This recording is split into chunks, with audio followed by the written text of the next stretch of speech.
If you dig the twisted, admire the outlandish, and are enamored by the unusual, you're in the right place. True crime, the supernatural, the unexplained, now you're speaking our language. If you agree, join us as we dive into the darker side. You know, because it's more fun over here. Welcome to Total Conundrum.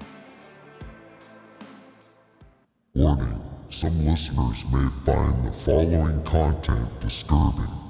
Listener discretion is advised. Ha ha ha ha.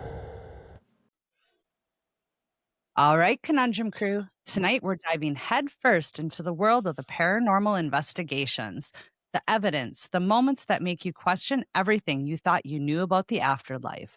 Joining us tonight is Afterlife Paranormal, a team dedicated to exploring the unknown, uncovering what may exist beyond this life, from haunted locations and chilling encounters to the science, skepticism, and emotional side of paranormal investigations. They've seen it all. We're going to talk about their most intense cases, the moments that shook even seasoned investigators, and what keeps them going back into places that most people wouldn't step foot into after dark. So dim your lights, turn the volume up, and settle in, because this is going to be a good one. Welcome to Total Conundrum. Hey guys, thanks for joining us. Does everybody want to kind of give themselves a little introduction? Sure. Go ahead, Gina. My name is Gina, and I'm one of the co-founders of Afterlife All-Stars. And Tim and I, we've been on other teams before. And when we started this team, we just wanted to have a really good time. We wanted to teach people. We wanted to really, dive into the evidence and make a positive change in our community. So I'm so happy to be here. Thank you so much for having us and letting us share our stories. Of course. Sure. Tim, you want to introduce yourself? Sure. I'm Tim Arnwine. I'm the co-founder with Gina. I've been doing this for over 20 years. I write books, give lectures on it, all that stuff. But when Gina and I formed the team, it was the same thing. We just want to have fun with it, but also always remember that the client and the guest is first, whether that's finding answers or introducing people to the field and the equipment we use. And I always say run an honest investigation, an honest event. So good to be here. Thank you. You're welcome. Sasha? Yeah, hi, I'm Sasha. I have been on the team for about 2 years now, I think. I moved here in 2021 and I found them in November at some point, and I was like, oh, look at this cool team. And they let you join in and actually do a part of the investigation. Nice. Sounds like what I want. I mean, I've been doing my own little ghost hunting here and there, but never alone, because as they say, when you go in the woods, take someone with you to sacrifice for later, just in case.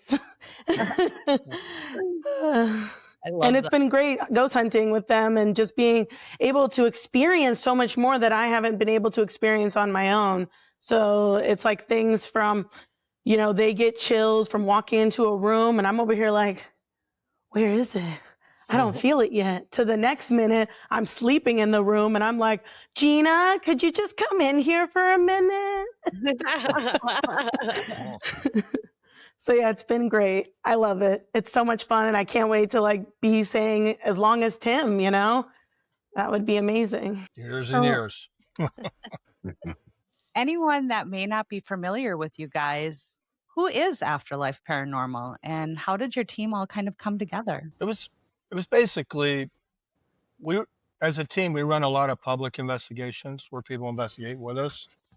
So Gina and I found each other when she was coming to events, and I realized how committed she was and how really smart she is about the equipment and just how to run an investigation. So we started just talking and we just brought in some other people we knew to start investigating. And we've been doing it for, I guess, almost 3 years now. And it's been fun. We do more of that. We run experiments also with our investigations. We're trying to look for answers, and then we're always trying to think outside the box of how we can, look for answers. So it's been fun dealing with the whole team. They've been great. Well, and it seems like you guys have a pretty amazing team. And I've watched a lot of the video clips and stuff that you guys post on Instagram and stuff. And I really like the way that you approach things and how you go into your investigations. And I mean, whoever does all of your editing on your videos and stuff too, they do an amazing job. That's Gina. Yeah, thank you. Oh my God. No, that's Gina, and the whole face of what people see is because of Gina, and Sasha and other people take video and we all put it together and audio. But the whole face is with Gina and everybody else. I know all the equipment. I'm not the techie computer editing guy. That's on me. That's the ladies. They do a wonderful job with that. Yeah, we try to have fun with it. You know, when it comes to investigations, we always have a camera rolling. You know, we always have multiple cameras rolling, really. And we oftentimes will share our videos with each other so that we can look through the videos, obviously to do some evidence review, but also, you know, share what we're doing with everybody else. You know, we want to present our evidence, and we're always welcome to, you know, skepticism, and we want people to look at our videos and, hey, if you debunk something, let us know. Do you hear this? What we think we hear? And I, you know, personally, I love making videos. I started actually around, you know, I got into making reels and videos around COVID and for my job, and I had to do everything virtually. And I said, all right, well, I guess we're jumping into these waters, you know, face first, because I didn't know what I was doing. Right. And I kind of had to learn through that whole, you know, dumpster fire situation. But the cool thing is that, you know, around that time is when, you know, videos were really taking off on Instagram, and, you know, getting to know how to use these apps, and, you know, kind of putting all our highlights together really was, for at least in my opinion, something that helps us, you know, puts us in a place where we want to be. We want to share our videos. We want to share our evidence. We want to share what we do. We're all very passionate about the paranormal. And also, you know, we like to have fun too. So a lot of times we'll post little goofy videos, and you know, I carry around a ghost costume in my equipment case, and, you know, whenever the mood strikes, somebody puts it on and we'll like do a stupid little dance, and it lightens the night, and also, you know, we're having fun. So that's amazing. I love that. So what originally drew each of you into the paranormal and doing investigations and stuff? Well, for me, it was just like, okay, so I got into horror movies by the time I was 12, and a lot of that had sci-fi, aliens, anything monster related, you know, cryptids, whatever it was, Sasquatch. I mean, I lived in Seattle before this, and that was huge everywhere. Everybody was obsessed with Sasquatch, trying to find him. And then you got the Florida Sasquatch, skunk ape. So then everybody's trying to search for it down here too. So it's very like fun to see the two different sides as well. But it's like, I've always loved looking at the sky and being like, I wonder what's up there, and I wonder what could take me with them, you know? Like, I just like want to go explore different planets. In another life, I would have been an astronaut as well. And, you know, people say it's like, if you could do something full time at this point, I'm like, I wouldn't mind being a ghost hunter full time, or just a paranormal expert in general, because then you could do everything. It's just like such a huge variety. So after I started watching scary movies, I just got more and more into stuff. And you watch YouTube, you get down rabbit holes like lizard people. Are they real? Who knows? But it's just like all of that makes you even more interested. So then you start going out and doing little things to see if you can see stuff, like at nighttime, going out to this cliff edge where maybe you could see like all the night sky and what you could see out there, and see if you could pinpoint something, or looking through a telescope, to then also like maybe trekking in the woods and you hear some weird like screaming and you're like, oh my God. But then you just realize it's one of those like cat, like mountain lion things. Like they scream like witches. They're like very creepy, actually. Watch a video about that. That stuff is woo. But it's not always a ghost. Sometimes it's some animal making a very creepy noise. And there's a bird out there that can sound just like a person. You just got to watch out. But it's cool too. So like that all got me into it. So when I started ghost hunting, I was like, oh, this is fun. But the people I was with at the time were like, no, I don't want to go into that basement, Sasha. And I was like, okay, well, I don't want to go by myself, so maybe I won't either. Yeah, what talk about, like, the animal sounds and stuff. We live in a lake community, so we're out in the country, and it's like cabiny type houses. Some are year-round people, others are just seasonal. And when we first moved out here, it sounded like a woman was getting murdered outside, and you could Oh, hear everybody, like, outside, like, "What is this? What is it?" And it ended up being a fox, a distressed, Oh. Yeah. and it That's wild. literally sounded like a woman was being murdered. It was insane. I'd never heard anything like that before in my life. yeah. See, like Yeah. down here, the Florida panther sounds like a woman screaming. Maybe Oh, it was that one. Yeah. Because I was raised on it. We had a ranch when I was a kid on the skirts of the glades, and we'd hear it. And my dad, it's just a panther. No, no one's out there. Don't run out there. All right, Dad. Yeah, don't So, be panther food. yeah. yeah. So, go on, Gina. Oh, well, for me, getting involved in all of this, I grew up in my earliest memories, upstate New York. I lived in a really cool town, off the Hudson River, and my father would tell me and my brother ghost stories. We would sit around, the fire.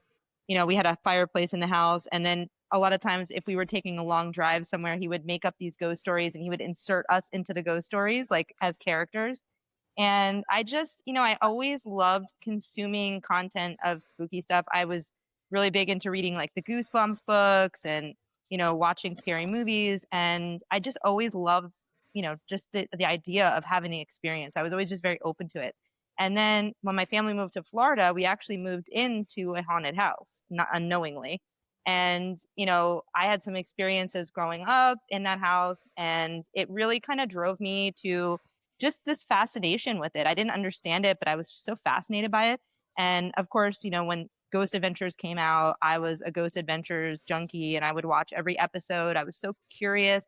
I learned about all the equipment through that show. And even though I never picked this stuff up in person, I knew how everything worked. I knew who made the stuff. I knew all the ins and outs.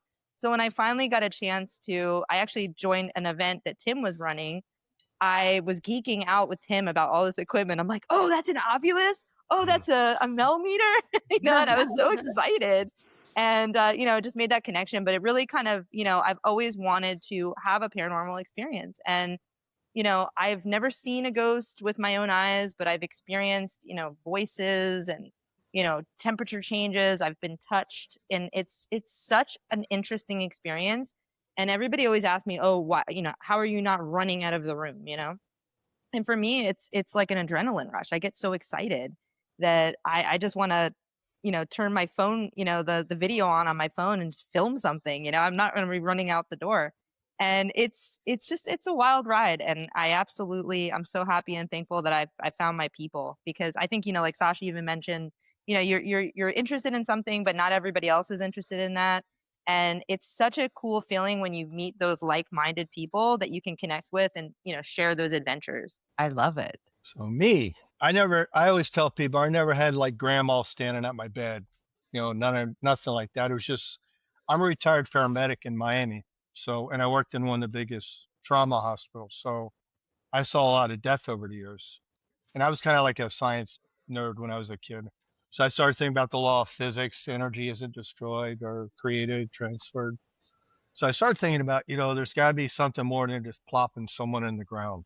And back then when I started, Ghost Hunters was just starting out. So there weren't a lot of teams around, equipment. So I just started investigating with, I don't know if you guys remember the old ELF meter. It was like the first EMF meter. It's ancient. Started out with that, baby powder, dowsing rods, just the basic stuff. But then once I kind of left myself open to maybe something's out there, then every now and then the medics, we were supposed to take the bodies down to the morgue if the transportation was busy. So after I kind of opened myself up to the possibility, then I got my hair curled a few times, heard my name. So I always tell people that I go, if you just leave yourself open to the possibility, you might experience something. It's not, I'm not saying you'll get attached, but I always put it to like, if I'm sitting at a bar and I see a pretty girl across the room and she doesn't smile at me, if she smiles, I'll say, oh, she may want to talk. So that's why I'm thinking about the spirits. If they think that you want to make a contact, they might go, that guy might actually believe we're around. let's see if we can reach out to them. And from then on, it was just every time a piece of equipment would come out, I would just buy it and just learn it. And over the years, it's been kind of cool to watch the excitement of people, guests, especially when you get a new person has an experience, a team member or a guest. It's kind of fun to watch because they just get bubbly. It's like, oh my God, some girl ran into a room. She was on a team, a girl named Linda, years ago. And she ran in, she was like shaking, all excited. I go, what's wrong with you? She goes, I just saw an apparition in the seminal room. I go, oh yeah, the one by the boat? Yeah, he wanders around all the time. But then it's kind of fun to watch Gina and Sasha and the team, how they grow and how their excitement is reached out to guests. And they're seeing the paranormal not as scary anymore, or not as like what they see on TV, everything's demonic. It's like, oh, this is pretty cool. You know, there's an experience we can get and we don't have to really worry about, you know, being scared about it. So it's been fun. You know, it's fun to watch, you know, grow with the team and the ladies and everything, and meet new people who years ago, it used to be either people thought you were crazy or there was a religious side. You know, they're all devils. It's all changed now. You know, when you bring it, when you talk about it, people are like, that's pretty cool. Let me tell you my experience. Oh, I wanted to do that. It's really changed over the years, the public's outlook on it. It's no longer only demons or you're crazy. It's like, wow, let me tell you my story. So it's been cool to watch the whole field just grow and keep growing. Oh, for sure. It's not like such a taboo anymore. No, A lot of people are open to sharing their experiences or things that they have heard go bump in the night. And a lot of people don't just keep it, you know, to themselves and in fear of them thinking they're crazy or something. That's why when I tell team or investigators, go, don't be afraid to talk about it, because you might be that one person in their life that they've been looking for their whole life to tell them this really cool story that happened to them. So it's no longer a taboo, like you said. It's like people are just into it now. Yeah, I am one of those that I grew up in a home that was very haunted. But as I grew into adulthood, I started telling myself, well, was it just an overactive imagination? Did this stuff actually really happen? But I had a friend that I grew up with that shared a lot of the same experiences. So I'm like, well, we both couldn't have been imagining it. And I had a ghost follow me home from work at one point, and I didn't sleep for days. And so I've always been one that has been terrified, and I've kind of closed myself off to it. But in the recent years, I've been trying to be more open to it. And we actually in the last couple of years, we met a local paranormal team, and we actually went on oh my goodness, I can't speak, an actual investigation with them in Iowa. We went to Malvern Manor, and so we did a private investigation with them on Friday night, and then they had a fundraising event on Saturday night. And when we went in there, I was scared to death. I was like, I am going to be sitting in the car or running back to the Airbnb. I really wanted to embrace it, though, because I really wanted to experience it and face my fears with it. And I think I actually did pretty good. When we first got there, we were sitting in kind of like the only room that had heat, because this was in November, so it was cold. And I felt like my head was like in a pressure vice. And I was talking to their team. Is Tiffany a medium or a psychic? Or I can't remember. Jeremy, can you? I think I'm medium. A medium?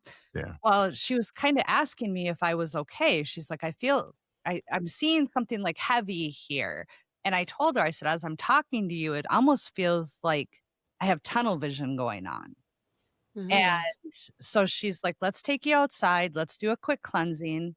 And then she gave me a stone. I don't remember what kind of stone it was. It was on a necklace to wear kind of for a little bit of protection. She goes, I just want you to be safe and be okay. And after she did that, I felt better. And then I actually tried doing an Estes method. And while I was under on the Estes method, like I said, it was cold in there. So I had a heated jacket on. I had a hat on, everything.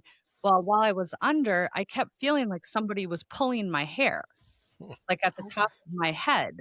And so I kept going like this, and I'm like, I feel like someone is pulling my hair. And then come to find out, the room I was sitting outside of, there was a woman that had, I can't remember what the disorder is called. Is it trypophobia, where they pull their hair out? Oh, I know what you're Oh. talking about. Yeah. Yeah. So that the woman that was, her husband committed her there, she was one that was very vain and would always sit in front of the mirror and stuff. And she got so kind of out of it, she started pulling her hair. And I was sitting right outside of a room that had happened. And I guess other people have had that feeling or sensation as well, but I didn't know that. Oh. So it was kind of crazy. And we kind of went around and did some other, investigating ourselves and sat in rooms. We haven't gone through everything yet to see like if we caught anything on the recorders or on some of the other film and stuff. But And you really couldn't run because we rented a haunted Airbnb too. yeah, we stayed in an old You church. stuck. Yeah, I was stuck. A church? That's cool. Yes, it was beautiful. It was an artist that bought it, and it was an old Presbyterian church. And he, Wow. whole chapel area, he painted in this beautiful mural. And at night, you went up there, and he had like black lights in there, which made it just even illuminate. Even I mean, it was gorgeous. I'll have to send you guys pictures of it. But yeah, we're like, use like that phosphorus paint, so it kind of glowed. yeah, So it was That's cool. cool.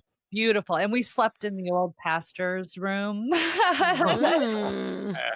Yeah. Sounds So like you had a fun time. we did. I mean, nothing really happened at the church, which I was okay with. But for my first, for our first real investigation, it was fun. I actually enjoyed it. I'm not like petrified to go on another one. So, and then now we have, Midwest Paranormal or Midwest Spirit Seekers is close by, and they've said that we could go on other investigations with them too. And we've actually become very good friends with them. So it's been a lot of good. fun. Cool. Yeah. Very cool. That's awesome. Yeah. And then Jeremy is kind of a skeptic. He has never had an experience. He You gotta wants have that. That's why you're together. he definitely wants to, but he just hasn't ever had an experience. Do you want to talk about your Estes method at all? No. No. Oh, what happened? Well, they basically just told me to say whatever was coming across, and all I heard was, oh, they made noises like that. Sounds like some words there. Yeah. I don't know. I didn't hear any words. Hey, sometimes you get words, sometimes you get silence. I've definitely sat there before just like for like 10 minutes straight, and they're just like, she didn't really say anything. And I'm just like, I'm focused, guys. Just leave me in here for like an hour. Maybe I'll catch something by I then. got some good laughs out of it. Yeah, Yeah, there you go. Did you make those noises then? Did you go, "Ah"? As loud as I could. Wasn't one of them yippee-ki-yay or Oh, I like love that, that. like Oh that? my God. That's awesome. That's cool. But it was a fun experience. We're going to be going back there in November again. They do a fundraiser for type 2 diabetes every year because their son has type 2 diabetes. And next year we're going to help them do the whole fundraiser and event and stuff. So we're pretty excited. That sounds awesome. Yeah. And when the place itself wasn't as active as I've seen in other videos and stuff. And we actually know a few other people that have actually been there and had some pretty weird things happen. But I think it was just the fact that it was so, especially Saturday night, there was so many people there for the event. It was just too much noise pollution. And Yeah, what was there? Probably like 80 people. Oh there my was a God. lot. Oh. Yeah. And That's a lot. it's a big place, but noises carry in those old places. Yeah. I mean, I think it was 10,000 square feet. Wow. So That's something pretty like- big. but creepy as hell. Well, at least you got it done with, and now you're like more open to the idea, right? Right. Yes, definitely. I'm definitely looking forward to going back and going to do other investigations. I'm not as scared as I was, but would I go and sit in a room by myself yet? I don't know. In the dark while you're with the recorder. Oh yeah. I love doing that to new people. I'm like, okay, take this recorder and go sit in that closet. We'll be out here. We'll come back and get you in a little bit. A lot of those Usually old, people oblige. yeah, they go, really? Yeah, because a lot of the closets we deal with, since it's historic, they're all tiny little closets. So you got to scrunch down in there and don't be careful standing up so you don't hit your head on the nails. So it's really a tight place, but a lot of them will just, yeah, can I go in? Yeah, go on in, man. Have a good time. Yeah, not me. Jeremy was already, they had this attic, that space that you could get to, and it was creepy going up there. I mean, because it was like this really super narrow stairwell and little teeny tiny stairs. And then you got up there and then you could still see like the fire damage and stuff, that there was a fire that happened there and somebody was killed in the fire up there. But there was like holes and crawl spaces that went over like the whole building and stuff. And Jeremy's like, I'll go in there. I'm like, you're insane. That would have been fun. No.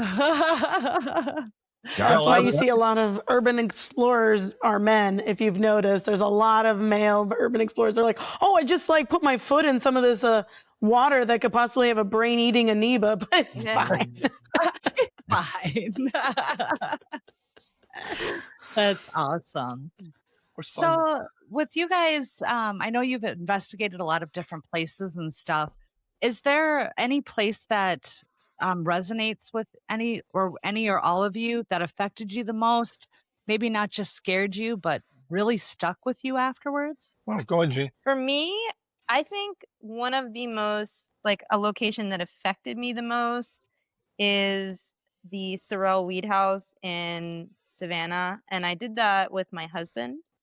And it's been on Ghost Hunters, it's been on Ghost Adventures, it's been on Kindred Spirits, it's been on every show. And it's your, quintessential horror house. It was a mansion and there was a doctor that was doing weird experiments in the basement. He had some sort of affair with an enslaved woman. His wife caught him. The wife jumped off the roof. The enslaved woman was found killed later on. It's just, it sounds like something made for Hollywood, but it really happened.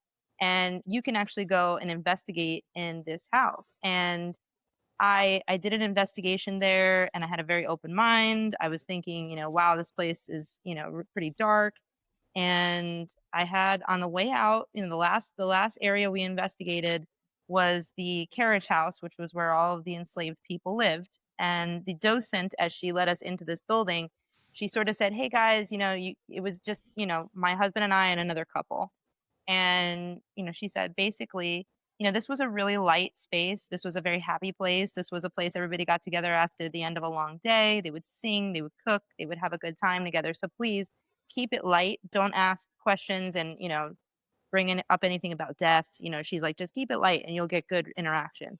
And we were investigating and we had the idea to sing.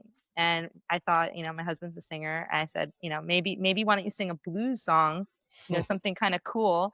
And I asked him to sing Blue Suede Shoes. And as he was singing the song, we got voice after voice after voice, in my opinion, that were intelligent voices through the spirit box.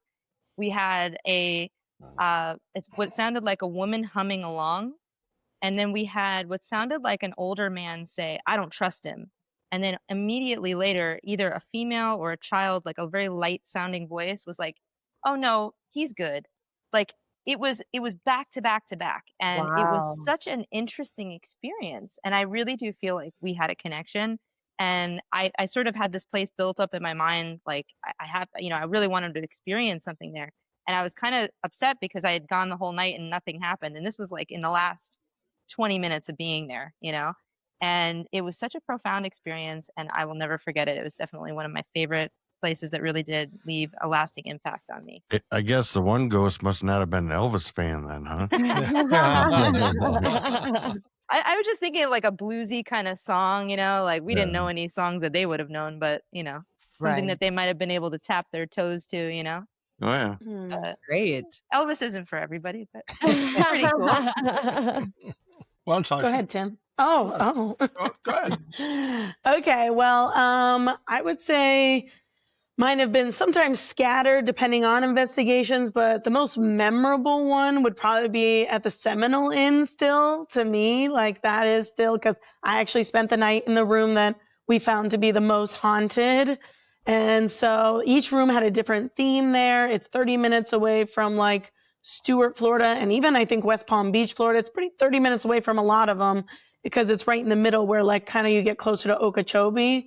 So it was super close for me to get to. It's very like bare. There's not much going on, but there's a cool little parrot there as well, which we had to watch out for because we would do recordings and that parrot would be like, wait, is that a person or is it the parrot repeating something Gina said because he was in love with her? So, But then we had 3 or 4 different rooms. I don't remember if it was 3 or 4. It was maybe 4. Okay, yeah, because we had Gina's room, which was kind of like princess themed. There wasn't much going on in there, probably because they all were pretty happy. And then we had like a room by the sea that Tim had, which was a suite. That one had some stuff. I wouldn't say it was anything that made me go, whoa, I want to sleep in here.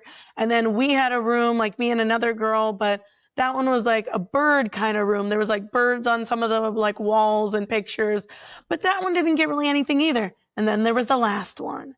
And that one was its own little nook. There was only one room across the hall. Other than that, it was like a laundry room next to you. So not enough to make what I heard happen.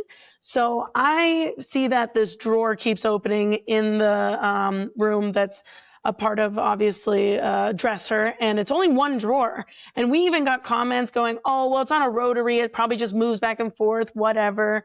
But why was it that sometimes we would leave the room, it hadn't moved out at all, and then all of a sudden it was out when we got back, or we're in the room, we're saying, hey, come on, open the drawer. It's like, nah, I don't want to open it for over like half an hour. But then the next minute it opens like 3 times in a row. You're like, oh, okay, so they are deciding when they want to open it. We left like a recorder in there when we left the room, and we came back and we could hear on it like they're coming back. And we're like, oh, like, okay. So I was like, okay, guys, I want to spend the night here if nobody else wants to. So then I'm like getting ready for bed. And this is when I started getting shivers or like goosebumps all over my body. Because every time I had the REM pod, one of their REM pods, which is, I don't know if you guys know, but it's like the circular device that has the little antenna and it goes off with a red light. Oh, I think she's grabbing something. Yes. Okay. Awesome. So yeah. So every time I asked it I was doing like light questions like, hey, I'm brushing my teeth now. Do you guys ever like miss brushing your teeth? Beep. I'm like, okay, thanks. Turn it off again. And then it would turn off. Then I'd be like, oh, here's me without makeup on. I know you thought I just looked like that, but do you ever put on makeup? Beep. I'm like, okay. And then it's like every other second. But every time I asked a question, it would do it. And it would listen, like the spirit listened when I said, oh, can you turn it off pretty fast? The other weird part was that then I started being like, okay, I'm going to get ready for bed, right? And I'm like, don't look at me, okay? I'm trying to get ready. Beep, beep, beep, beep, beep, beep, beep. I'm like, hey, stop it. So then I'm like, okay, now I'm getting goosebumps. I feel like there's a lurker in here. So I'm like, hey, Gina, do you want to like come over for a minute and just like hang out with me? So she comes and hangs out. We watch the drawer. It doesn't open at all for like, I don't know. She was there for almost an hour and it didn't open until right before she left. And I was like, son of a butt. Of course, the REM pod didn't go off at all. I'm like, oh, okay. I see how it is, making me feel crazy. Of course. So then Gina leaves and she's like, I'm going to go to bed. But before she leaves, she had to say one nice thing, you know. Do you see that like dark space over there by the closet? Does it feel like someone's looking at you? I'm like, what? Okay, good night. Okay, good night. So it's like, you know, almost 1 a.m. and I'm like not going to sleep yet. And I'm just looking at that little curtain and I'm like, all right, we're just not going to look at it. We're going to turn this way to sleep. And then I try to go to bed and I'm like, okay, sleepy time. But then I start hearing a tap, tap, tap, tap sound. And I'm like, I didn't hear this sound before. And then I'm just like, what the fudge? So I go outside, check around. Laundry's not going on. So I'm like, okay, somebody up in here trying to be like, hey, Sasha, I'm not done talking yet. So I was like trying to go to bed and I go, hey, I will wake up early. I'll set my alarm, make sure I'm up by 10 because checkout's at 11. We can talk at that point, but let me just go to sleep and please stop tapping. So they stopped. And I was like, okay, all right, go to sleep at some point with the lights on because Gina. So then I wake up at 11:30. I'm like, this freaking phone alarm didn't go off. I had it up loud as heck so I could make sure. I checked my phone and the first thing I see is alarm couldn't be turned on because volume was too low. I'm like, I know I did not turn down that volume. So at that point I went, hey guys, I'm already late. I'll be back someday, I promise. And I scurried out of there. We put 2 Bibles in that drawer in the back of it to try to weight it down. That's right. And we got a lot of growling too and stuff in that drawer. I forgot. And I always carry a level. So I leveled the desk to make sure it was level. And actually, remember the REM pod was going off while the drawer was opening one time. Inside the drawer, yeah. Yeah, we put it in, and when the drawer was open, you can see the lights flashing as the drawer was opening. So that was a cool place. Wow. Yeah. Mine was like, there's a place we do, Gold Coast Railroad, and it's just, I've been doing it for years. Like 12 years ago, I went out there to do my first event, so I was going to do an EVP session to get something to help promote it. And at like 11 in the morning, I was getting ready to leave, and I said, I'm getting ready to leave. If you got anything to say it now. And a little boy came on and said, hello, help me. And then it touched me later because I was in there at another time, and I said something like, I always tell people, if your EVPs are dying out, even if there's not a history of a kid, ask about a history, then ask if they're okay. So I did. I said, is a boy okay here? And all of a sudden the EVP was, he's happy. But he said it like an attitude, like, mind your own damn business. We got a thing going. And I still hear from the boy every now and then. So I just feel bad that he can't move on. Like he's stuck there. That's always bothered me a little, that he's just kind of stuck there by this adult spirit holding him there. But I've had places where I've had 30-minute EVP session at Old Davie School. I said, wait a minute, man, I'm going to go get a chair and sit down. So we went back and forth. What was your favorite color horse? Red. Did you ride bareback? Who's the president? And the EVP session was back and forth for like 30 minutes. So It all depends. The kid always bothers me because he's stuck there and we can't move him on. I've tried with other people, but he's just got some hold on him. That's sad. I hate when I hear stuff like that, when there's like an overpowering spirit that's holding other spirits from passing on. So that always bothers me. Not fair. No, but he said it with like an attitude, like, mind your own business. We got our own thing going on. And yeah, that's not good. That was like 6 years ago. And he still comes through. The boy still comes through every now and then. So he's still there. Well, at least he knows he can communicate with you. Yeah, I go by a lot and I'll go in the medical car and just yak. Hey, man, how you doing? And we put toys out for him when we're there. We'll put bears out and little, cat balls and things they can goof on. I think we left him that doll one time. We found a doll out there. Yeah. And we left him the doll. So I was at a thrift store the other day and I saw the female version of Robert the doll. Ooh, it was like Roberta. I should have. I've got a picture of it. I'll show you guys here. Have you ever gone and seen Robert the doll? I have not, and I probably will not. I did the investigation there. It was pretty intense with Robert. I don't know if you can. Oh yeah, it looks a lot like She's got some nice creepy vibes. Yeah. So I sent it to Jess from Midwest Spirit Seekers, and I was like, "Look it, I found Roberta." And she's like, "Did you buy it?" I'm like, "Nope, she stayed there." I'm like, "Yep." She likes her home at the thrift store. Oh. Yeah, I still have that doll that we gave the boy. It's at the house. I still have not that doll. Yeah, it's that doll. I have that doll still here at the house. So He's in the garage, so he don't come in the house. He stays in the box. That's good. That's a good place for them. Oh. So have you guys ever investigated a place that you were kind of skeptical if there was really truly any activity and you left completely convinced? Well, the replica school we do a place called New River Inn, and there's a school it's not the actual building.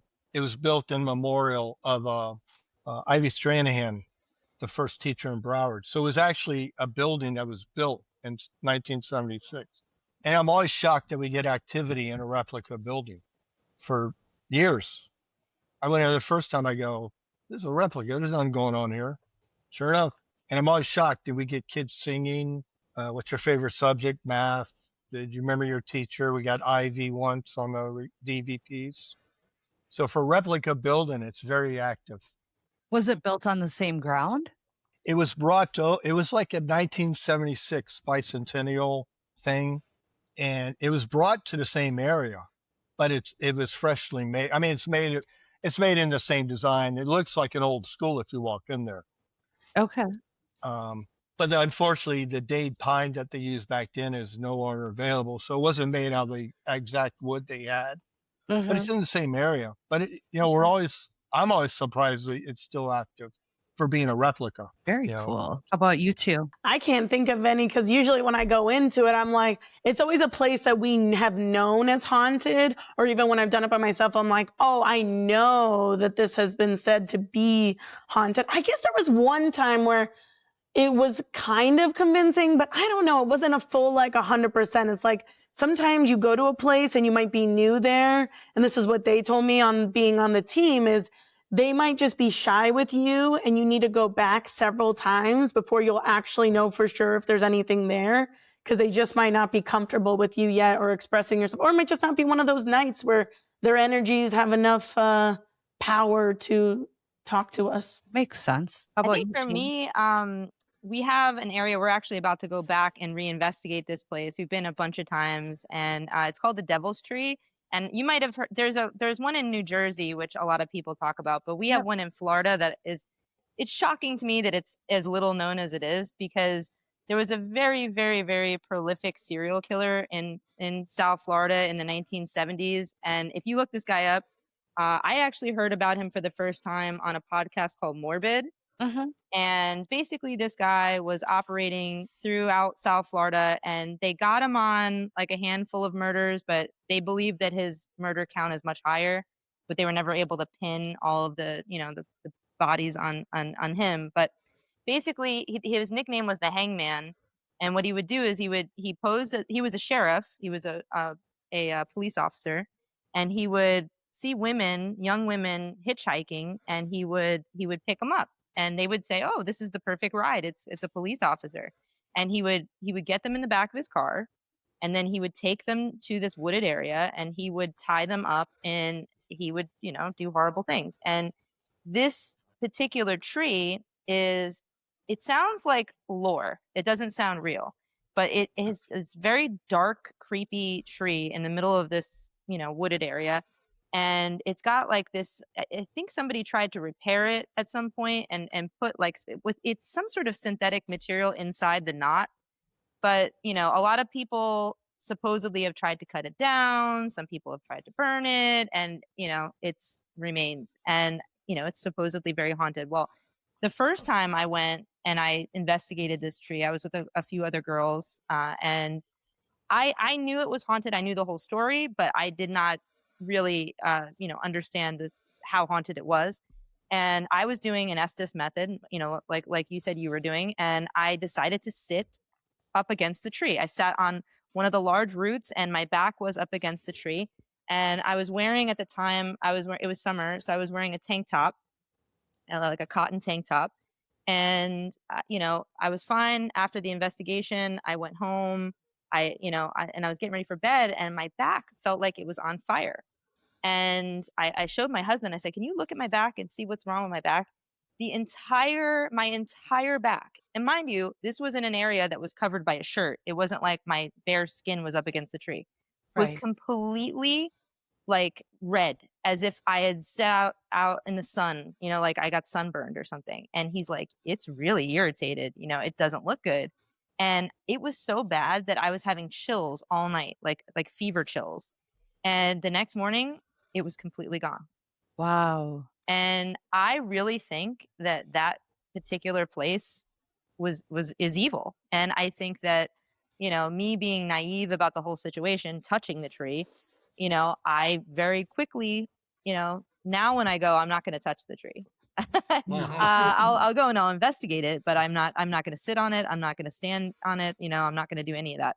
And I think that for me was probably like one of the more, unexpected situations that I've ever had on a paranormal investigation. Where is that located? It's in an area called Port St. Lucie.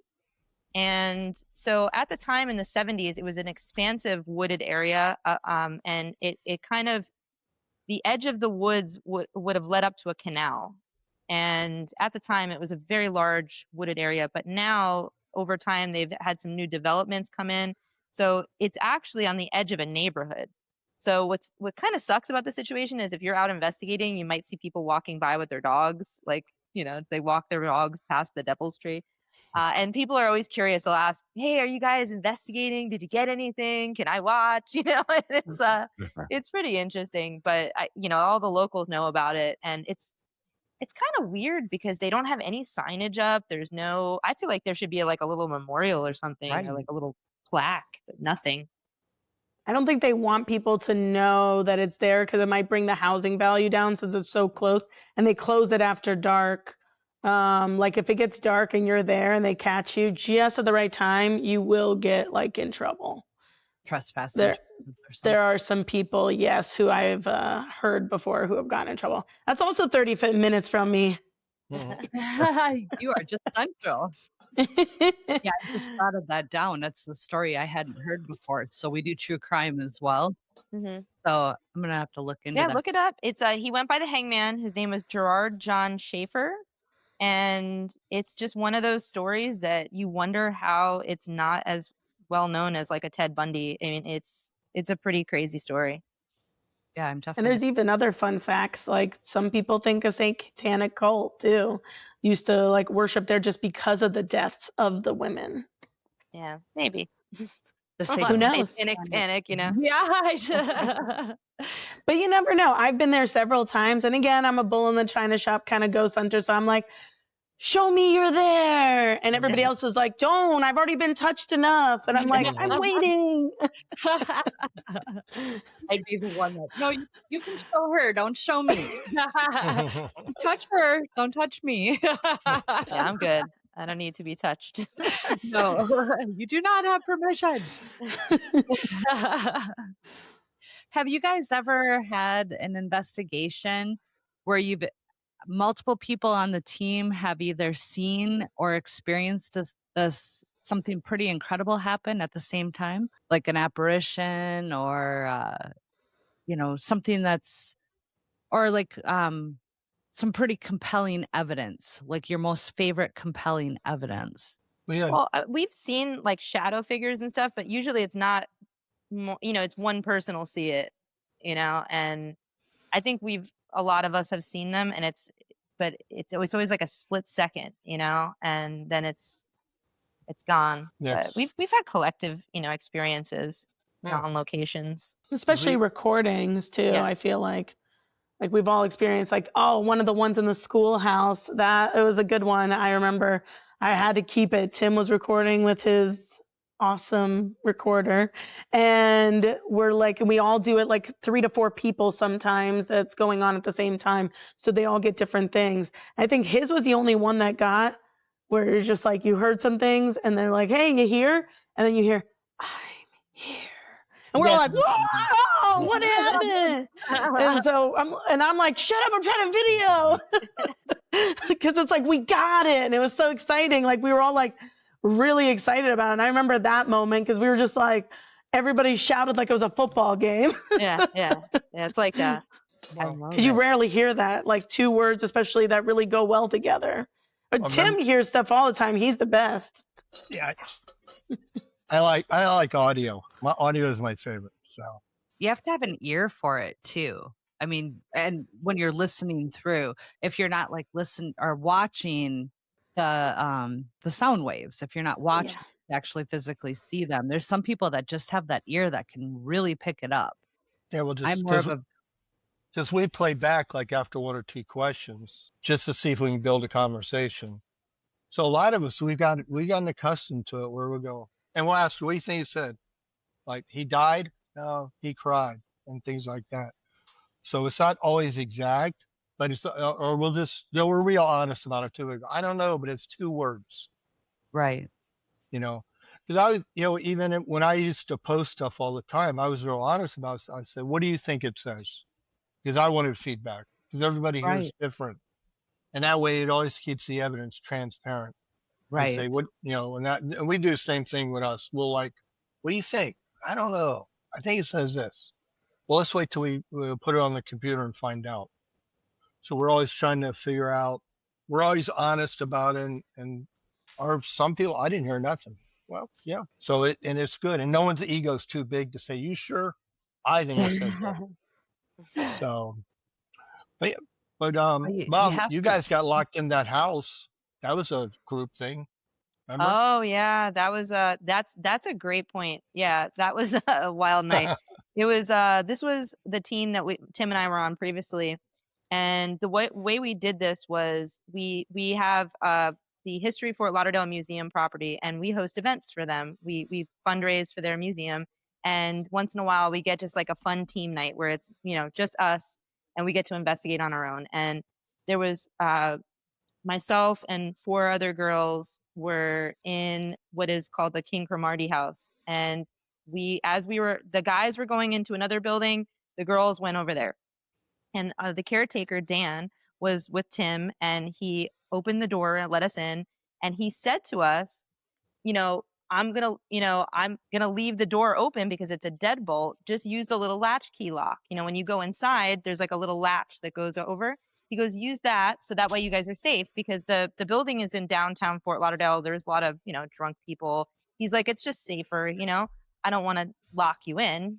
So he actually said that as he's walking away. And we're watching him and Tim walk down the street, and then we start investigating. And one of the girls wasn't feeling well. And this is a historic house. There's not like a bathroom you can go in and use, and Right. she's feeling sick. And so she's like, I'm just going to go outside and get some air because I feel really nauseous. And she goes to try to open the door. She can't open the door.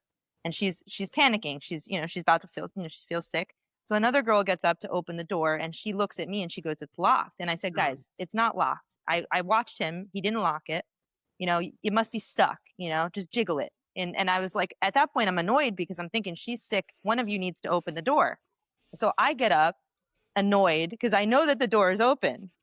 So I get up and I look inside the door jamb, and I could see the deadbolt was engaged. And the thing is, you can't open that door without the key.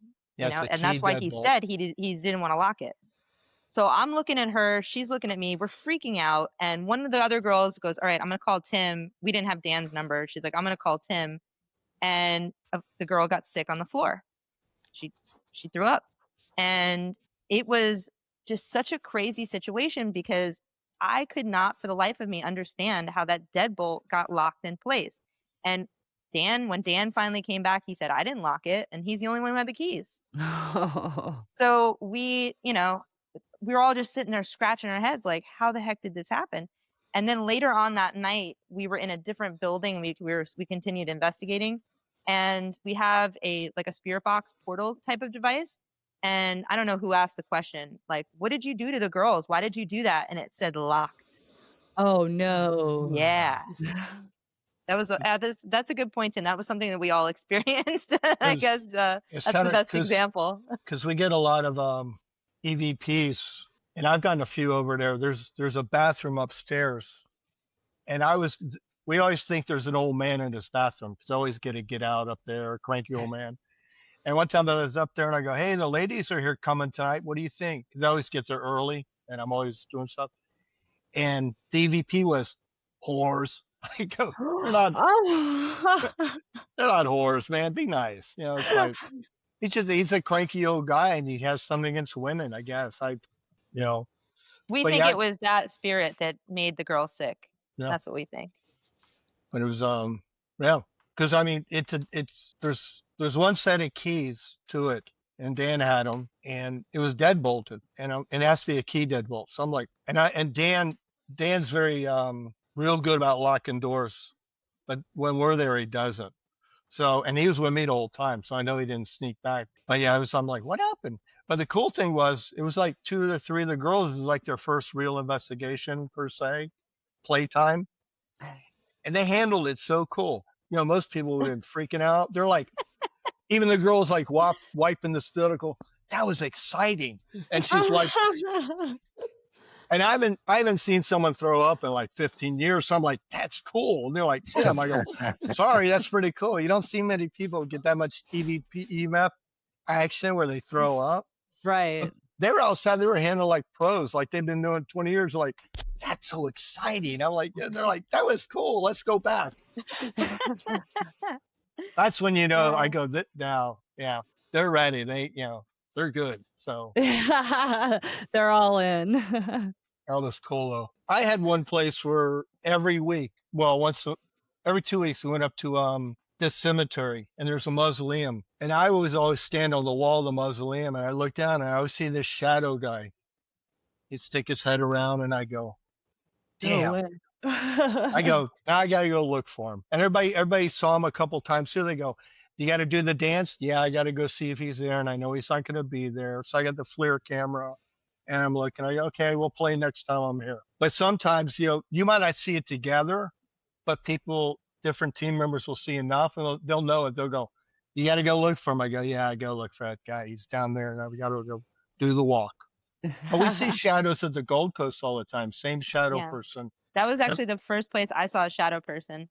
And what's crazy about that property is it's locked down, because in the same property you have the Miami Zoo, and then you also have the Airspace Museum, Tim, or is it a naval base?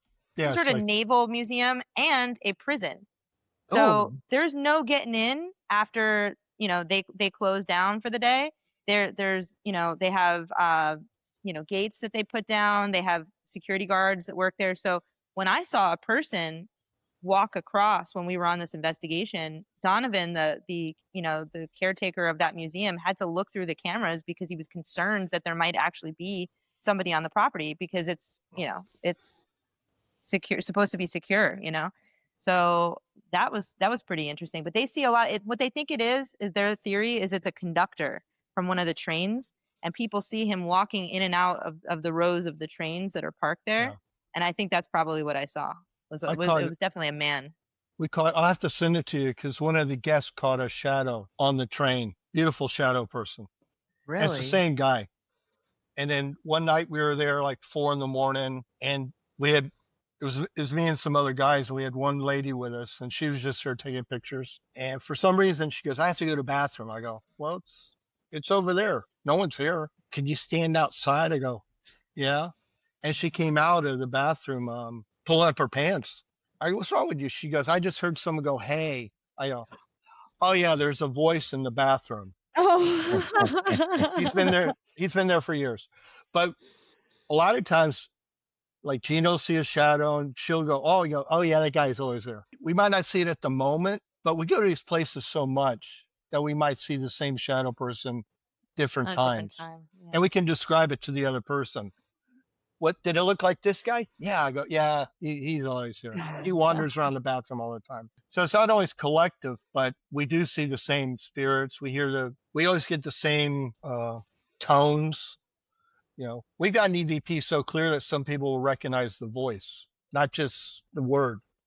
Yeah, I actually did an investigation. It was a random impromptu investigation at a haunted saloon in Daytona. And I caught an EVP of who they thought was one of the bartenders who passed away in the back. And it had just happened too, like a couple of months prior. And I got this guy's voice on my recorder, and they told me to post it. They said, oh, please post this video. We want to, you know, we would love to direct our, you know, our patrons to watch this. And the guy's daughter reached out to me, and she said, that's my dad's voice. Like, I know my dad's voice, and that's my dad. Wow. So, like, I think that is something, you know, and obviously not all voices you're going to be able to recognize, but Right. in certain situations, you can absolutely, they can be clear enough for you to recognize. And Right. we've been in locations where we've heard the same old man, grumpy old man. We get the same kind of voice in the same place on many occasions. So it's really interesting. And to me, I think that is one of the strongest types of evidence that you can capture because it's consistently there. It's not Right. just like a fluke, like we heard something in the wind that was coming in from outside. It's the same voice in the same room. So Yeah. it's pretty cool. And we're very lucky that we have that property. We volunteer for them and we capture evidence when we host paranormal events. Guests can come in and they learn how to use the equipment and they join us. We've gotten great evidence with guests, and we've also gotten evidence on our own. And it's pretty consistent. I've never been there on a night where nothing happened. It might not be popping off everywhere, but you're going to get something in that space. It's pretty cool. Yeah. Well, and that does make your evidence all the more compelling too, because you are going into these places multiple times. So it's not like it's a one-off investigation.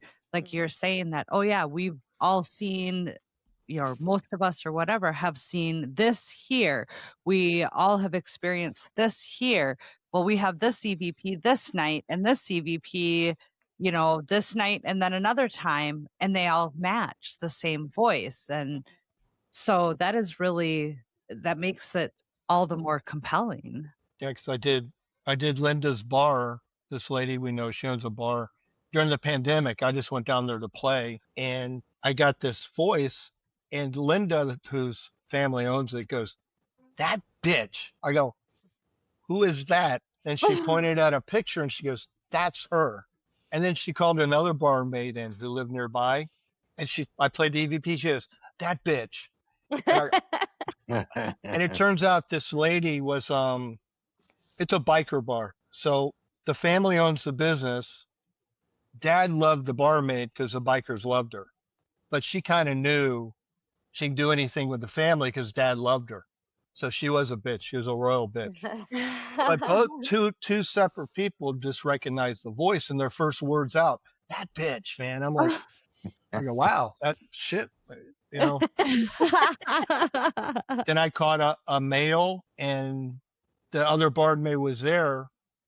I go, "Do you recognize this one?" And she goes, "That's Blackie." And Blackie was a biker who lived, he would drink all day at the bar and go home. He died of a meth overdose like 2 years prior to the Super Bowl party. She goes, "Yeah, that's Blackie." And then later on, I did an investigation. I said, "Hey, man, what was your favorite drug?" And he goes, "Meth." I go, "Hey, Blackie, how you doing, buddy?" Oh So, my. yeah, it's stuff like that you go, yeah, there's something here. Especially when Definitely. outsiders pick it up. It's not like you don't feed it to them. I just played it. I go, "What do you think?" And that was a gut knee-jerk reaction. Wow. Yeah, So that is definitely, I mean, it doesn't leave for a lot of skepticism there at all. that's why I like audio work, because audio work you can't really mess with. Right. Fresh. I mean, everything nowadays, all the video and stuff, you can mess with it. People expect you to mess with it. Right. But if you play them a live video, a live audio you caught on an old recorder that can't be tampered with, it freaks. They're like, "Oh my God, Jesus." Well, and it's like with capturing faces and stuff. The human brain is always going to try to find faces in everything that it Yeah. sees. So a lot of times, even just a raw picture that may look like it could just be smudges or something, but the human brain is going to try to turn it into an actual face. Well, even hearing, you have hearing matrixing too. That's why I always ask people, "What do you think?" Because they might hear something different. Right. Like I did one, I thought it said Oliver. And when I put it on the web, someone says, "No, man, that says I live here." I go, "Oh, you're right. It does say I live here." Wow. And it was at a house. It was at an old historic home. So that's why we always try to work with each other, because we try to run everything honest and Right. see if we hear something. Because Gina told me, she says, "I don't think he said that, Tim." Okay, that's cool. And then we'll listen to it on the computer and see what it gets. See, that's one thing we have to be better at, Jeremy, when we're actually doing the investigations to play back the recorder while we're there. Yeah. Otherwise, it's in limbo land, and we never, take Never time to listen to it listen. again. Yeah. Yeah, Yeah, because we'll listen to it and try to build on the conversation. right. Did you work here? Yes. What did you do? And things like that. And when we're doing an event, it's not fair to put down a recorder and go home with it, because then the guests don't get to take part in the investigation. So all the ladies, they're great. They're big about that. They're like, yeah, let's play for the guests, because it's their night. Let's play it for them and see what they say. I And love that. guests will ask some weird questions that you would never think of. So I did Yeah. a place. I did a place once where Al Capone was thought to be one time, and the lady asked, "Did you ever have syphilis?" And we got a yes. So I'm like, I would have never thought to ask that, man. No. Well, and the one thing that we learned too when we went to Malvern Manor is you have to be careful about what type of clothing you wear, because we're sitting there, we had our jackets on, we were all layered up, and I didn't even think of our jackets making noises. Mm-hmm. So you have to make sure that you're being super still, and then the more still you're trying to be, the more you end up fidgeting and moving, and so you really have to be careful of certain things like that too, because that could come across as something that it's not. Yeah, I think just having so many people there too. I mean, there's 15 people sitting in an 8x8 room, Yeah, we did. Yeah, there was a lot of us sitting in that room. It was constant noise. So, I mean, playing back a recorder would be pointless, because all you're going to hear is breathing, sniffling, sneezing, some other noises probably. The floorboard creaking, and they're like, "Oh, what was that?" Yeah. It was me. It was me. It's tough with that many people. Yeah. I used to have a habit of carrying a pouch, a pocket thing for batteries. And once a night I would drop all the batteries. I'd leave the zipper open, and you're and all of a sudden the recording go, "Oh, that was Tim." No, don't worry about it. But as long as you're honest about it, things happen. Right. Yeah. Like Gino will tell you, I get a gurgly stomach in the middle of an investigation. I'll be like, that never happens to me at all.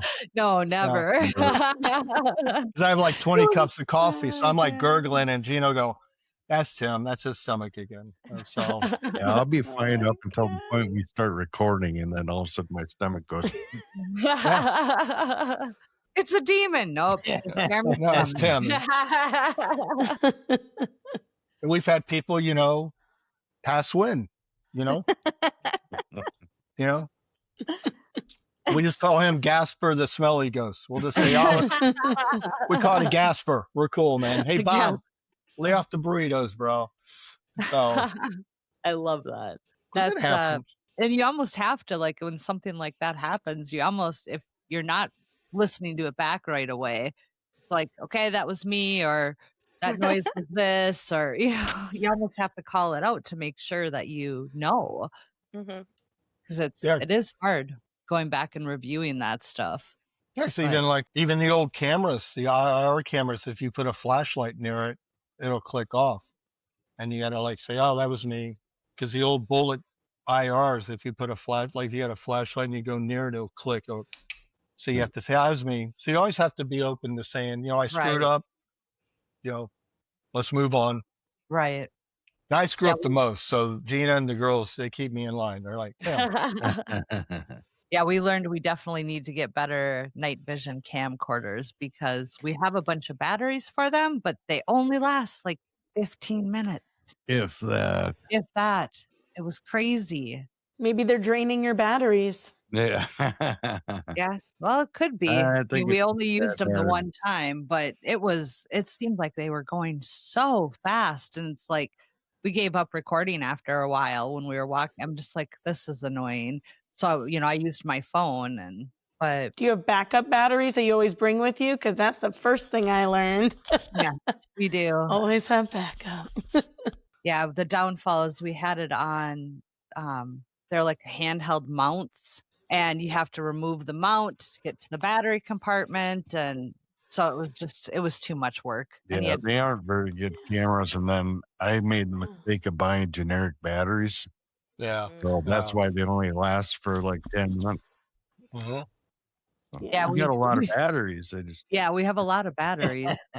When we packed up to go there, it was like, all right, let's pack up everything we've accumulated, and our vehicle was full. Yeah. I was like, Nice. this is crazy. And we didn't even use half of it. Ours is like, Honestly. Go it's ahead. funny because with Gina's stuff and my stuff, it's like it looks like a roadie coming into a concert. We're like rolling down with cases and cases and cases of stuff. yeah. He us has too. so much equipment. It's actually wild. Like he'll show up with 10 cases and people will go, "Wow, that's so much." I'm like, "You haven't seen the other 10 cases this man has." It is he has so much gear. It is absolutely crazy, but it's amazing because everybody gets to try whatever they want. And, if there's something I want to buy, I'll say, "Hey, Tim, do you have one of these lights? Can I borrow it so I could learn how to use it before I get some?" And he's got it. He's got 10 of them. He's like, "Sure, here, how many you want?" Because I always tease people when I put out all my stuff. I go, look at all this stuff I have. And I still have a wife. It's so cool. Oh my God. Yes, ran for the hills. Yeah, Jeremy and I, we came up with the idea we want to start making some ghost hunting equipment. So we bought this really cool 3D printer. Oh, And cool. so he printed this the other day and I painted it, and we haven't decided what we're going to do yet, but I was thinking like a yes, no I was box. going to make REM pods out of those. REM pods. Yeah. But yeah, that's I cool. was like, we could do the yes, no one, the yes, no boxes. We can do, we could have so much fun with it. But it was a pretty easy print, and then it's got the compartment to put all the lights and everything in. So That's cool. we're going to have That's some very fun cool. with trying to make some of our own. I love that. Very Because cool. I make stuff, but nothing. I don't do electronic stuff. I made a box that's EMF proof, like Faraday, Okay. and we put dolls in there to see if they're haunted. Okay. Because a lot of these Very people, they'll do pictures of dolls on a couch and they're going off the K meters on it, but you don't know what's in next to it. You don't know if there's a computer tower. right. So we did it, and Gina found a nun doll at New River that they had all the dolls on, and she was turned on by this nun doll. Like, who the hell would have a nun doll? And she started doing it in the case, and it was going off. So she said, "Let's try putting it in that box." And I went up there one night, and I made little cardboard pockets to put like K meters and cat balls, and no one was in the room or on the floor, and the K meter was going off and the cat ball was going off. So, but I don't do anything electronic. I'm not allowed to solder. I'm not allowed to solder in the house. It's just Yeah, you're better at it than you think, Jay. no. Yeah. I'm like, no. So how far do you guys normally travel for calls or ghost hunting adventures? We travel all over Florida. I would say, we do a lot of investigating in South Florida, but we also have driven all the way up to like the Florida-Georgia border. We did an old jail there. We've driven, we've done St. Augustine. We have some friends on the west coast of Florida, and we do a lot of investigating with them. That's like 4 or 5 hours for us. And, Florida is great because it's really easy to kind of road trip around. And, there's, depending on where you are, there's haunted stuff all over this state, really. And, we're very lucky that, we're able to travel, and, all of us are, constantly, booking new investigations. So we're pretty active. We go out a couple times a month. Okay. So But Yeah, I want to start doing more investigations for sure. I'm like so in now. It doesn't work as good here though, because 6 months out of the year you're hibernating. Oh yeah, that's hard. I know. I could. Yeah. Yeah, because You would I've not. gone out in torrential downpours to do an investigation. We did the Gold Coast once in a hurricane, Oh yeah. and Yeah, I used to live in North Miami. oh my God, we And, were under the shed, and a band came through, and we're just covering the equipment. Like, Oh, okay, no. but I don't know if I'd go out in the snow. I might say, well, no, not I right think now. the snow is easier, Oh but God, colder. Yeah, We- less damp, not like a torrential rain and a hurricane. oh, it was crazy. But it's harder to run away in snow than it is in rain if someone's there. That is true. I'd be the first Especially one. if it's an abandoned building, you're like, let's go look in here, babe. And he's like, okay, I'm skeptic anyway. And then all of a sudden someone's there and you're like, I see a shadow. That's a real person. And then running in the snow. No, you won't make it far. That's funny. When we first met, he claims that I told him that I would go to this haunted asylum that You was did. near where we lived. You did. And no, there's no way. Yeah, I you would did. have said, unless I was really trying to impress you. I You don't were. recall saying I would do this. She'd Well, never go. what's that? You'd never take me either. No. You Maybe said now. we But we could need go. friends. We need friends to go with us. Safety Yeah, the and sacrifices. Yeah. We've I done don't some- have to be the most brave. I just have to be faster than someone else. We've done some Oh, pretty my. ratty places over the years. Places, like the cops would go, okay, just be careful. Oh, They're like, because we would just call them and say, we're going to show up, like do an old prison. They'll say, okay, just don't fall in a hole. You guys just Oh. be careful. Okay. That would be scary Yeah. because some of those buildings are very much in Yeah. shambles. I did a place one time where it was so bad. I got there at 4 p.m. I told the team, I said, listen, we got to put some plywood down. There's no floor in this place. So we had to literally drag plywood in just to make it soft, make it safe to walk around. Wow. Because it was an old abandoned building. For some reason, the realtor wanted a ghost hunting report because she couldn't sell the building because everybody walked in to look at the building was horrified.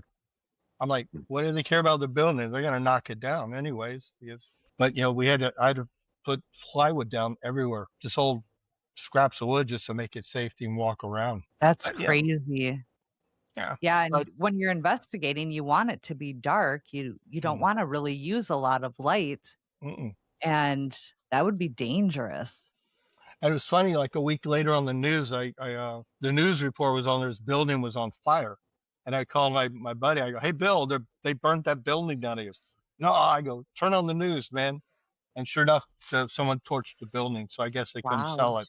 They just wanted to sell the property. So what are your guys' thoughts on like orbs and stuff? Do you believe in like orbs, or do you think it's just like camera or lens flares? Or There's a lot of reasons to create natural occurring reasons for orbs that are not paranormal.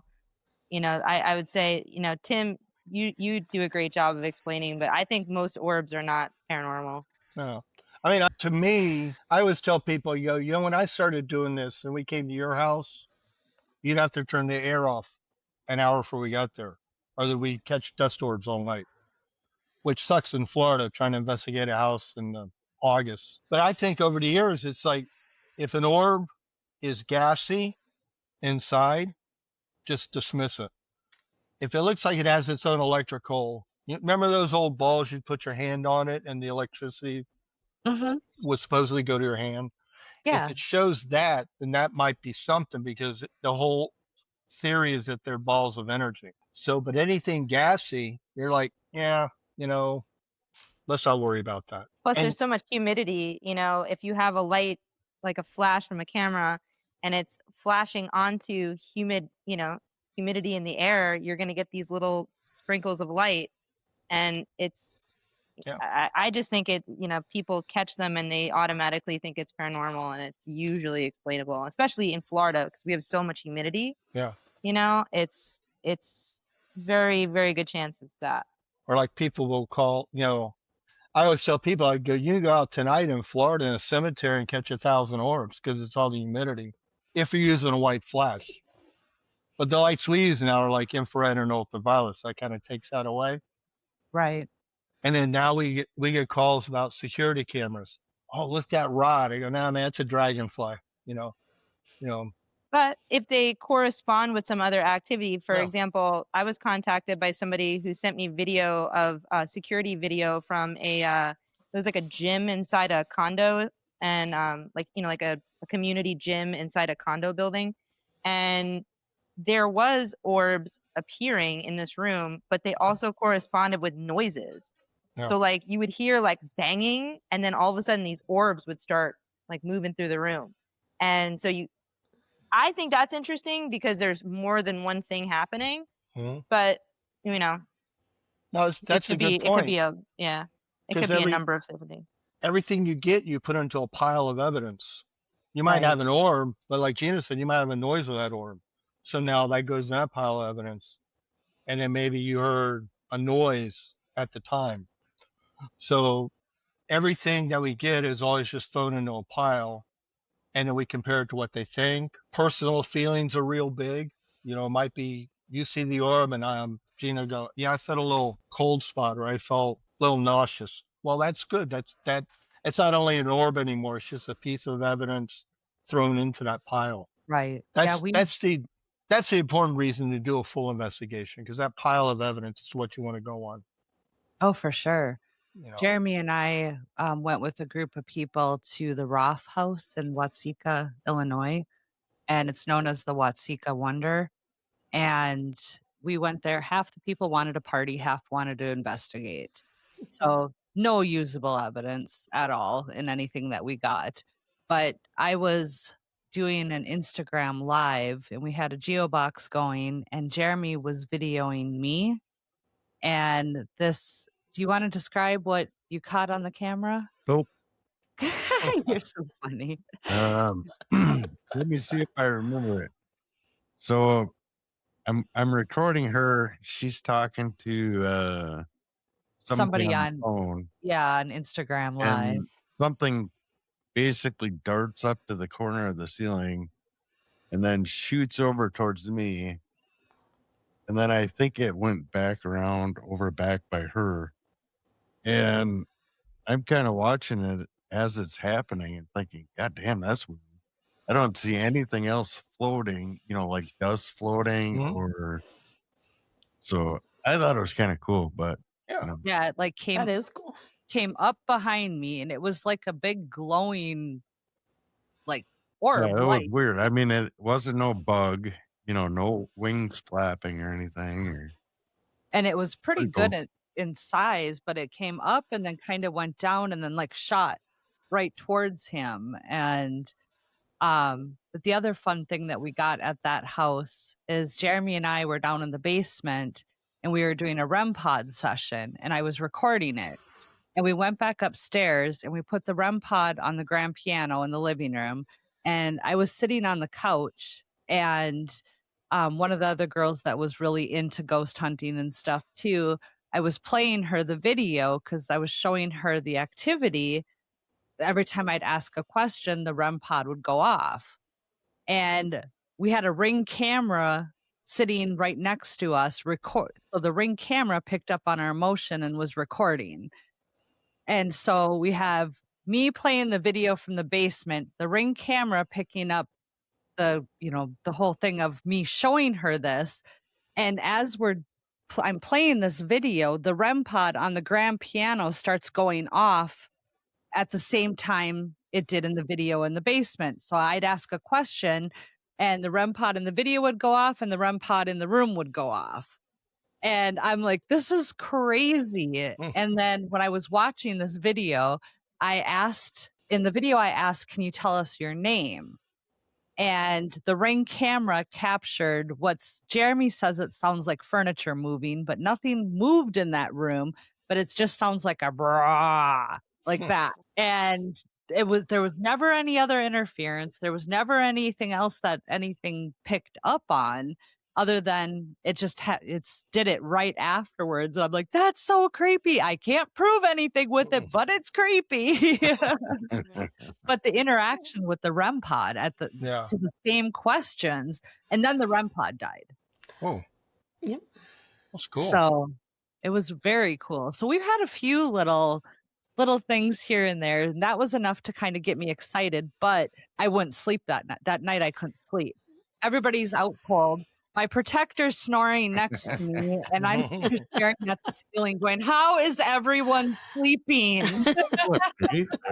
Yeah, you slept. You took a nap during the day. You were fine. Yeah, because we did, they have a toy train museum at the Gold Coast Railroad. and it's monstrous. And we put a REM pod on this side of it and a REM pod on that side of the room. And this damn thing always has us chasing it. This REM pod will start going off. We go over there. This one will start going off. We're like, all right. So it's just another game we play all the time with them. Just put the REM pods and do the chase game. Do you guys have the chasing lights, the LED lights? Yeah. I saw those for the first time when we were at Melbourne. They were doing a session with the haunted doll, and another paranormal team had brought those chasing lights. And it was crazy because there was certain times where all of a sudden they would just, certain areas would light up, or there was one time they just, because they just kind of go back and forth. And then all of a sudden they just lit up in a line like somebody was running right down the lights. And I'm like, whoa, I want to get some of those so bad. We used those at the Cabo bar one night, remember? Yeah. And we laid it down a hallway. Mm-hmm.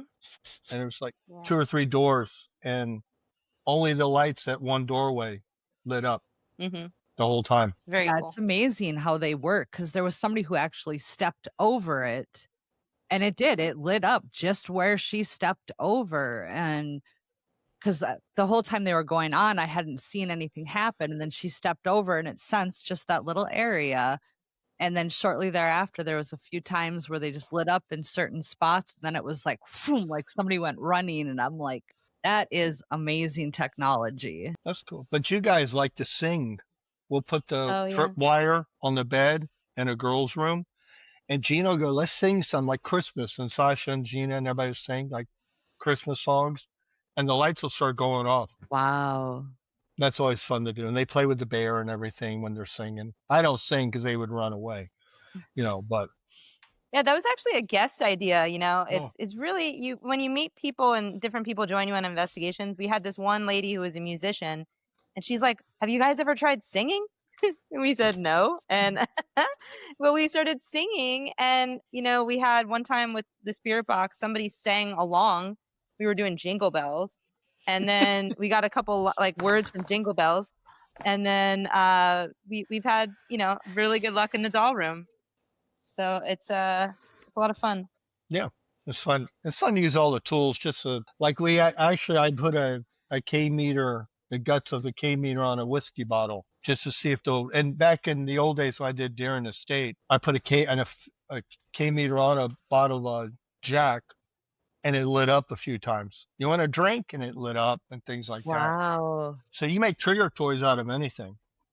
Someone suggested a cigar, and I go, yeah, that's a good idea. Or a pack of cigarettes, something like that.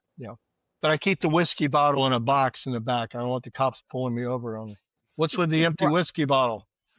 It's for ghosts. Oh, okay. Put your hands behind your back. Okay. Sure it is. Yeah, they're not. I had a migraine one night. I was helping Jeremy's aunt do a deep clean on a house. This was years ago. And I got really sick from the cleaning supplies that she was using. And I got pulled over on my way home. And they accused me of drinking. And I was like, I haven't had a lick to drink. I have a migraine. I don't feel good. I'd always joked around about, it'd be funny if you got pulled over if you weren't drinking. Well, it wasn't as funny as I thought it would be. I know years ago, I quit drinking years ago, and some guy introduced me to San Pellegrino, whatever that green bottled water. It's like, oh yes, San Pellegrino, yes.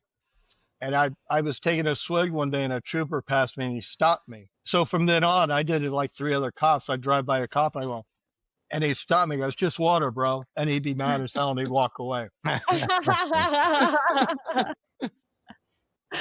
Just making sure you're paying attention. Yeah. You looking for Heineken? Nah, man, it's just water. Sorry, man. But yeah, you can make a trigger toy out of anything. It's, you just have to think what they did back then. Right. Because a lot of the things that we have in this day and age and the technology is something that a lot of, spirits from like the 1800s, early 1900s, that's something that they've never seen.